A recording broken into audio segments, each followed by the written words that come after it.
ese individualismo, esas sociedades dislocadas, esa pérdida de cosmovisiones y esa digitalización funcional a estas respuestas segmentadas, yo creo que es lo que explican la irrupción de este nuevo fenómeno, que lo podemos llamar como queramos, pero que es un fenómeno reaccionario que se dedica a ofrecer supuestos enclaves seguros a las pérdidas de certezas de las mayorías sociales. Y que es un fenómeno neofascista, que es un fenómeno que da enclaves que son falsos, es falsa la respuesta que dan a la inmigración, es falsa que dan la respuesta a las inseguridades de los hombres o de los que somos heterosexuales, es falsa, son enclaves absolutamente inciertos, pero que pretenden dotar de seguridades y son enclaves reaccionarios, atrasistas y opresores. Y el neofascismo, la extrema derecha, se caracteriza hoy en día por eso y porque, como bien decía Steven, aspira a un modelo de representación política y liberal, pasando por encima de los sistemas democráticos tal como los hemos entendido.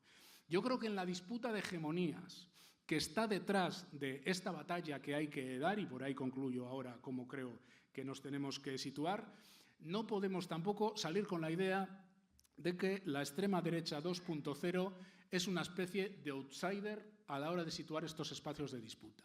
Yo soy de los que cree que sin el viento a favor que el establishment ha jugado en España y fuera de España para que esto ocurra, no tendrían los resultados que tienen. Y lo voy a poner con un ejemplo.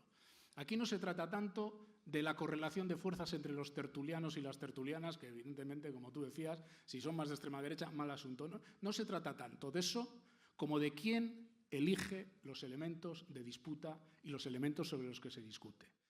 Las razones económicas son evidentemente muy importantes para entender el auge de estas formaciones políticas, ¿no? Porque han entrado y se han asentado en las democracias liberales del mundo occidental. Pero no son las únicas causas, porque si no, en España hubiésemos tenido que tener Vox al 25% en 2014. Cuando gobernaba el PP, las políticas de austeridad las recordamos muy bien, y cuando el paro estaba al 27%, para mencionar solo un dato. En cambio, Vox ha llegado 5 años más tarde, aproximadamente. Eso nos explica que hay otras causas, y que son las, por ejemplo, culturales. Hay un ensayo que es estupendo de dos politólogos británicos, Pippa Norris y Ronald Inglehart, que se llama Cultural Backlash. Ellos vienen a utilizar esa expresión que es justamente traducido literalmente en castellano, reacción cultural, y que vienen a explicar Norris e Inglehart que nuestras sociedades, como bien sabemos, han cambiado mucho en las últimas décadas. Ha habido avances en muchos campos y ha habido cambios, en algunos casos también radicales. Evidentemente, los flujos migratorios han aumentado, la presencia de extranjeros de diferentes proveniencia en el mundo occidental ha crecido mucho. Pensemos en la España de 1985 y la de ahora. Evidentemente, esas son dinámicas globales, ¿no?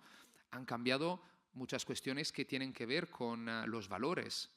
Pensemos al derecho al divorcio, al aborto. Hace 40 años en muchos países era utópico. Lo del aborto, lamentablemente, parece que está volviendo otra vez ahí, ¿no? Pensemos al colectivo LGTBI, a su presencia y sus derechos, ¿no? Presencia en la sociedad y los derechos conquistados, aunque con muchas dificultades, como bien sabemos. Bien, estos cambios conllevan en algunos sectores de la sociedad a una reacción a que la sociedad está cambiando. Y evidentemente la extrema derecha cabalga, ¿no? Estas cuestiones y lleva, digamos, estas posibles frustraciones, estos miedos, estas inseguridades, esta sensación que algunas personas pueden tener de desprotección frente a los cambios rápidos que estamos viviendo, las lleva hacia el odio, ¿no? Del miedo al odio. Y el odio, como sabemos, mueve las montañas muchas veces. Y ahí tenemos entonces a las causas, razones económicas, también causas, razones culturales. Ahora, yo añadiría pero también otro elemento que considero clave, que es lo que podemos poner debajo de la macrocategoría de crisis de las democracias liberales. Venimos hablando de esto desde hace mucho tiempo, pero tenemos que un poco concretar qué quiere decir crisis de la democracia liberal. Y yo creo que hay un término que nos ayuda a comprenderlo, que es desconfianza. Si os habéis fijado en la mayoría de encuestas que se hacen a la población en los últimos años en todos los países occidentales, a la clásica pregunta, ¿confía usted en el gobierno, en el parlamento, en los partidos políticos? entre el 70 y el 90% de la población dice que no. Eso significa que tenemos entre el 70 y el 90% de nuestros compañeros, de la ciudadanía, que desconfía de las principales instituciones de las democracias liberales. Este es un problema enorme. Y evidentemente, si la desconfianza ha aumentado tanto, eso nos explica por qué formaciones que, aunque no lo digan, son antidemocráticas, puedan obtener consensos tan elevados y llevar adelante proyectos como el que vemos cuando gobiernan. Pensemos en el caso húngaro, que es el más desarrollado por el tiempo en que Orbán lleva en el gobierno. Por otro lado, hay también que tener en cuenta otra cuestión.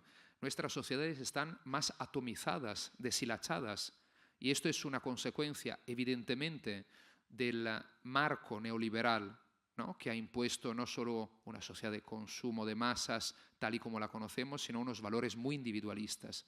Pero eso tiene que ver, esta atomización, esta sociedad tan deshilachada, también con la pérdida de arraigo de los partidos y en parte también de los sindicatos y de muchas asociaciones del tercer sector respecto a hace unas décadas, sobre todo los partidos. Miremos el número de afiliados que tiene respecto a hace 2 o 3 o 4 décadas, según el país. Es abismal.